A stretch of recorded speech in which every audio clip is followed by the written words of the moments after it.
Bien, muchas gracias por invitarme y como dije ayer, mi castellano sirve para tomar una cerveza, pero no me sirve para algo académico, entonces espero que esté bien si yo voy a hablar en inglés, ¿vale? ¿Más alto? Okay. When Jose Maria invited me to participate in the symposium, but also in the research project more broadly, I was both excited but also a little nervous because I was not quite sure how my own research background and the questions that I deal with in my research would contribute to the motifs and the kinds of struggles that you study in this project.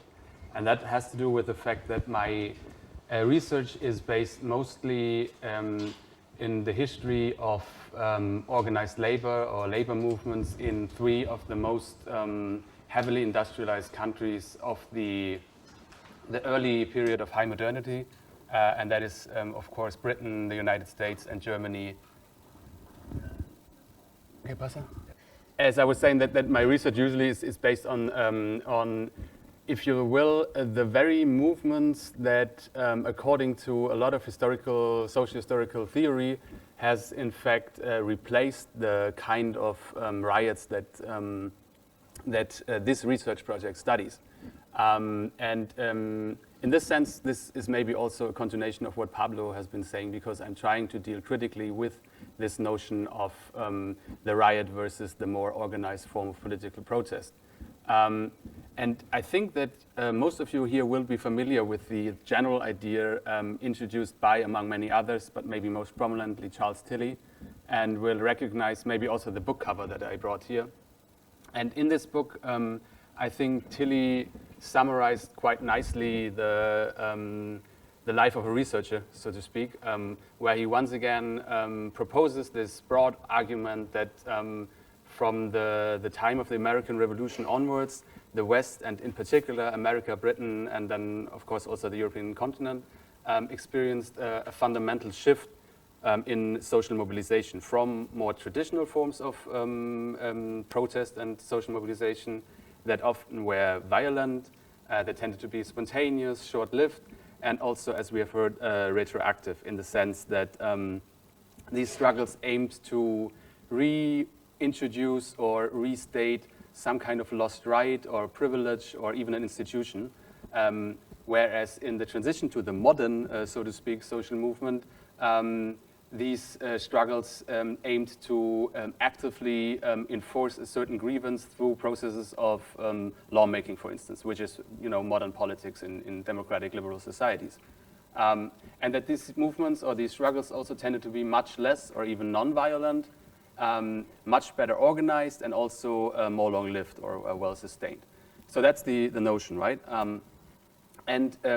I thought that my contribution to this meeting today, but also to the research project, could be to critically engage with this idea from a perspective that is very different from the one here, because as I said before, I know very little or next to nothing about the history of Spain, and also very little about these kinds of protests that you study. So the general idea of what I'm going to talk about here is that I want to critically explore this notion of a linear modernization or linear transition into a modern form of social mobilization from violent riots to more coordinated political action by applying it to a case or a case study that seems to contradict this very pattern. And this is what I'm going to do. The case that I mentioned will be the history of subsistence protests or riots, or we heard earlier today about the motines de subsistencia. So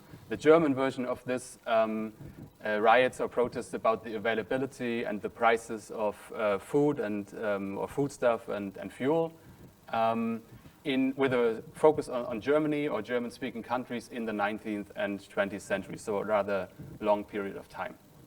And I think that this is an interesting case for this research project, because these kinds of protests, if we accepted Tilly's and others' logic, these kinds of protests should not have reoccurred in a country that was as industrialized, as democratized, as modern, if you like, as Germany was around the turn of the 19th century. So this is the reason why I chose this. The rationale behind it is that I hope that this contributes to at least two of the common questions that, that you study here. And one being, what is the role of changing political opportunity structures on forms of social mobilization? And maybe even more importantly, what are the political or the economic drivers behind changes in how people organize and enforce demands? Okay, and just quickly, this is the structure of what I'm going to talk about. So I will present the case study, which is the history of subsistence protest in German-speaking Europe, or mostly in Germany, in German cities. And I will do so by introducing first three phases of subsistence protests in the 19th and 20th century that also have been discussed and suggested by historians. Then talk a little bit about the drivers that pushed these developments. And then finally, I selected one instance of a subsistence protest or a food riot from a period that in the early 1930s during the Great Depression, when these riots should not have happened anymore, according to that logic. So just to illustrate, I picked one example among many. And then finally, if time allows, I hope to talk a little bit about to what extent the historical trajectories that I'm talking about here indicate that we are, given contemporary inflation and political developments, likely to see a return of more traditional or old kind of motifs, even in the core countries of Western Europe. So, and I hope I will have time for that. But before I do so, I want to start with a little awkward video. And this gentleman here is, or I should say was, the prime minister of a small German state. And in March this year, he was up for re-election. And he published this self-made video, and I think it cost him the election because it was received very critically. And I will play it to you.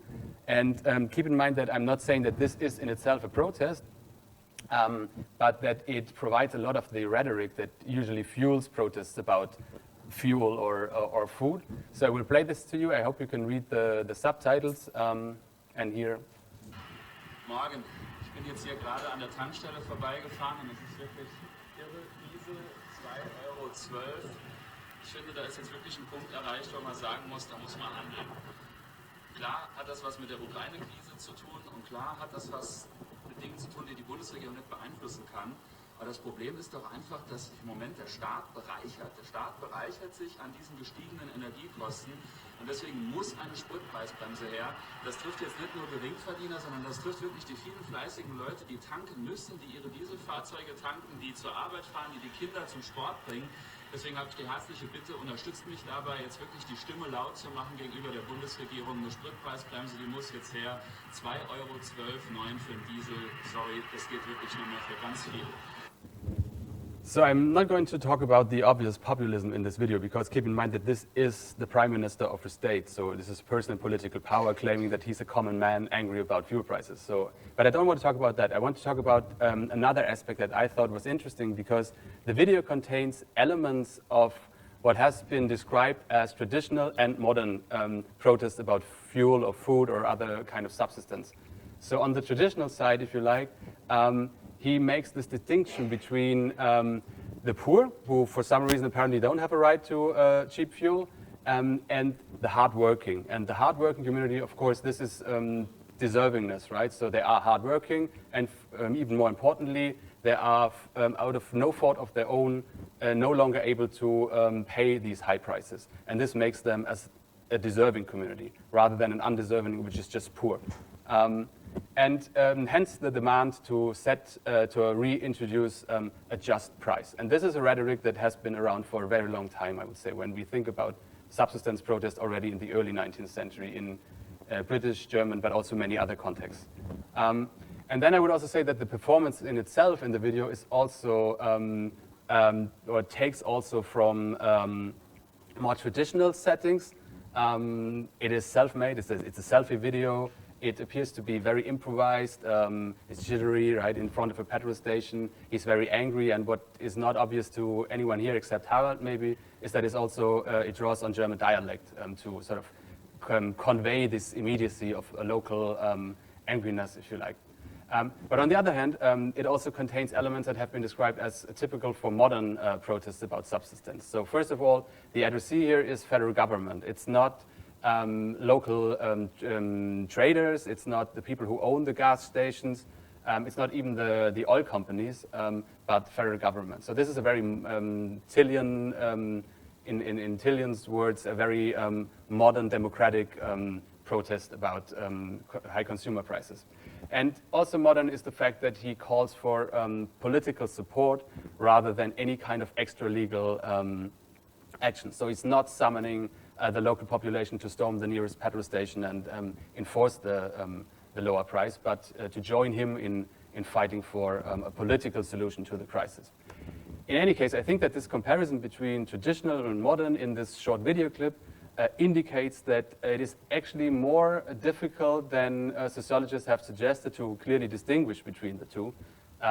And keep this question maybe in the back of your head when I will be talking now about the history of subsistence protests, because this is also what interests me in this regard. So when we talk about the historiography of subsistence protests or food riots in German-speaking Europe, historians have suggested at least three periods. And the first period is pretty straightforward. This is kind of the classic period of the food riot, also in Germany, even though I would say at least for Northern and Western Europe, Britain, thanks to the works by Eric Hobsbawm and many others, but also more recently by John Bostead, Britain is still the best researched case in that part of the world. But nevertheless, there has been also recently a lot of attention on German riots during this traditional period. And then we have this second period that starts around the mid-century and that ushers in an utter decline of of this kind of protest about subsistence prices or availability. So much so that by 1900 or so, this form of protest has disappeared from larger German cities. Interestingly enough, then in the 1910s and even before the First World War, this kind of protest returns to German cities. And in addition, and again, I'm not sure if my time will allow, but we don't know a lot about the second half of the second half of the 20th century, and also not about the first 2 decades of the 21st century. So I hope I will be able to talk a little bit about that too. But let me begin with the second period. This has been described as the disappearance of the traditional food riot from German cities, and that these kind of protests have been replaced by demonstrations, by strikes, of course, but also by election campaigns that now address these issues. So, and historians have provided a number of explanations or factors that were driving these processes. The first is, of course, that by the 1860s, 1870s, there was a much higher regional and eventually also global integration of markets. So it made less and less sense for activists to go to their local market and stage a protest there. A second factor has been introduced, among others, by E.P. Thompson, who argued that there was also a change in the attitude among, in his case, British, but this is also applicable to other industrial contexts, I would say, a change in the attitude among workers who, in his words, accepted the logics or the weapons of their employers and used them to fight against them. And E.P. Thompson made this argument famously with hours, so that workers accepted a new time consciousness and then used this to enforce shorter workdays. And the same is true, according to him, in the case of remuneration, where workers increasingly accepted the fact that, okay, we no longer care about the bread on the table, but only the money that allows us to participate in these increasingly integrated markets. And then third, especially sociologists have suggested that also political opportunity structures have changed, of course, in the second half of the 19th century, that protests now were possible, were not always tolerated, what tended to be more often tolerated than not. And of course, there was still a lot of state repression, especially in the 1870s and 1880s, but there were also spaces in cities where these kinds of protests were allowed. And finally, and this is the point that I would like to stress here, and this is also the point that I think has not received the attention it deserves, is the question of representation of working class interests. So especially the Social Democratic Party, the SPD, in the German context, which by the end of the century was the biggest socialist party in the world and probably also one of the most influential, played a very important role in taking the riot from the street into parliament, if you like. So it had a taming function, it had a channeling function, and a function that I think has not been has not received as much attention as the other factors. So if you look at the role that the SPD played in the second half of or especially towards the end of the 19th century, you see that functionaries and party leadership, they went out of their way to show that this was a respectable political force. And for that reason, it opposed any kind of self-help, any kind of motin, if you like, or collective violence that happened in cities. And this has been described by one historian as a kind of revolutionary attentism, meaning that the rhetoric was still revolutionary and it presented itself as the leading Marxist party in the world, and revolution will come in the end, no doubt. But the best thing we can do is not to try to push it by embracing any kind of violent street action. So rather we sit back and let history take its course. And all this allowed the SPD to present itself as sort of a rational alternative to the regressive anti-capitalism of old. And I think this is an interesting example is the kind of history writing, like the stuff that we do, that social democrats started doing in around 1900s when they discovered the swing riots in Britain and started to write about earlier forms of protest in order to distance themselves from this kind of. So we have come a long way. We are now very different from what we were in the 1830s or so.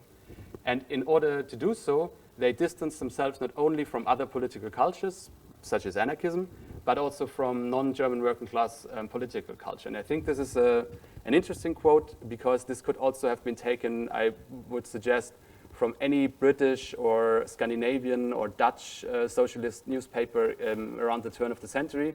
This is when the SPD talks in its party organ in the Vorwärts about motines de subsistencia that swept Spain in 1895, saying that due to the influence of the Catholic clergy, the education of the people in Spain has been terribly neglected, so much so that today's victims of society are more likely to beat to death a rich man than to study the reasons of their misfortune and to push for remedies to end it. So here you have everything that Northern Central European labor movements used at the time in terms of a very strong anti-Catholic element, of course, a romanticization of El Pueblo, but also this notion, often positive, sometimes negative, that the people in the south of Europe just are more inclined to turn to violence. And this is also, as an interesting side note, something you still find in a lot of social movement discourse in Central and Northern Europe today, I would say. In any case, so the SPD played an important role, I would say, in the decline of food riots, but I still have to say something about the fact that they tended to return in the 20th century, which is maybe more remarkable. And there's a long list of protests that showed that this kind of violent riot might have disappeared for some time, but it quickly returned when conditions allowed for it. And I don't want to go through all the examples here. Maybe just let me mention one before I talk about the Great Depression, and that is the World War I riots, because I think these instances, they indicate that, of course, this is not a German phenomenon, right? This happened everywhere.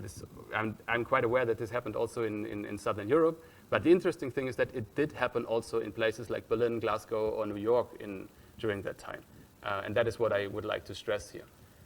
And then finally talk a little bit about the food and fuel protests that happened in the Great Depression in mostly Berlin, because they show very clearly that the repertoire of these kind of interactions or struggles hasn't changed that much. So when we look, for instance, at the so-called coal struggles, those were not struggles by miners, but struggles by people for collective consumption, as Castells would say. So what they did is, especially in winter, they stormed the district parliaments. Like Berlin had 5 or no, more districts back then, and they would storm the parliament and just through their presence produce such a menace that parliament at that time decided to grant coal or fuel relief to the poor. And this was the first time that they did so. Like the Communist Party often introduced motions to deliver coal to the poor. It was always shelved by the majority faction, the SPD. But as soon as the group entered parliament or the district parliaments, this changed. So that's the classic example, I think. And so were the price settings, which really followed the same pattern as did price setting instances a century before. So they would go to the local butcher, they would give the butcher the alternative either to lower the price to whatever the community thought was just, or to see his shop destroyed. Again, very similar. And finally, the dining out example, because this has happened in many European countries during the Great Depression, that people would go to a restaurant, eat, and then tell the waiter in the end to send the bill to the mayor, which is a classic example, I think, that also has been around for a very long time. So because I'm running out a little bit of time, I will briefly say something about the factors that might have contributed to the return of the more violent form of food riot. And I will not go into aspects of state response and economics because they have been explored pretty well, I think, but talk a little bit more about the perceived lack of political representation that might have played a role here, because these riots or these instances of violent protest, they drew not only on aspects of survival, right? So if you're dining out is not, you will survive without going to a restaurant. You will also, I mean, there were many meat protests at the time. You also survive for some time without meat or any other dairy products, right? So there was something here at play that was different from basic survival, of course. And and I never counted these instances. This is just for dramatic illustration.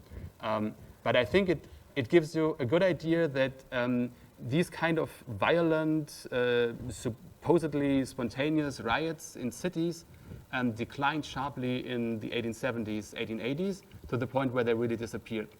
Then they reappeared in the early or the first half of the 20th century, only to disappear again in the second half of the 20th century. And when we look at this, at least one aspect, I would say that both periods of decline have in common is that these were phases with relatively strong political representation of working class interest. So by the 1890s, there was no serious political contender to the German SPD, and trade unions were really big. Again, in the second half of the 20th century, we have the social democratic national government, and the level of unionization was very, very high. So this is at least an indication that the unity or disunity in working class political representation is an important factor. And I think that this has or might have an impact on the question to what extent we are likely to see a return of these kind of protests, even in places where, according to Tilly and many others, they should have never returned or disappeared. Because many of the aspects, as we are all aware now, provide a very fertile ground for this kind of protest, right? So markets are in crisis, there's very high inflation, we all know about the supply chain issues that existed even before the war. I think that the aspect of state response really is a black box at the moment, because it could go either way. There might be more welfare policy decisions, but there also might be more repression. But at least in the aspect of political representation of lower class communities, I think that in light of the lack or the disunity of political representation of working class or lower middle class interest, that a return of the more traditional form of protest about food and fuel now is more likely than it has been for a very long time. And I will spare you my conclusions because I'm running over time, I think. Am I? Is anyone taking time? Okay, then I will conclude briefly. So the main thing I want to get across here was that, especially when we look at these protests from a longer perspective, that they provide a good evidence against any stage-like models, right? That there's a linear transition from sort of the traditional to the more modern, and that this traditional form of protest tended to disappear and reappear depending on context, and that in fact the traditional and the modern, or traditional and modern repertoires often existed at the same time and place. So if you think about the storming of district parliaments, for instance, you have the traditional aspect, if you like, where people storm into parliament and then present their physical menace, if you like, as a group, as a crowd. But then they enforce what they want through law giving. So, and that's the modern part of it, right? So they, these repertoires, they do exist, and occasionally even in the same space and time. Finally, I wanted to stress that the factor of political representation of lower class communities is interesting, because especially in a longer comparison or long-term comparison, it shows that the level of unity did have an important impact on how demands were presented, and that periods of relatively strong coherence and unity in the second half of the 19th century and the second half of the 20th century witnessed hardly any riots, which, as I said before, is an indication that that given the contemporary marginalization of lower class interest in Germany and many other places in Europe, makes it more likely to see this kind of protest return. Thank you.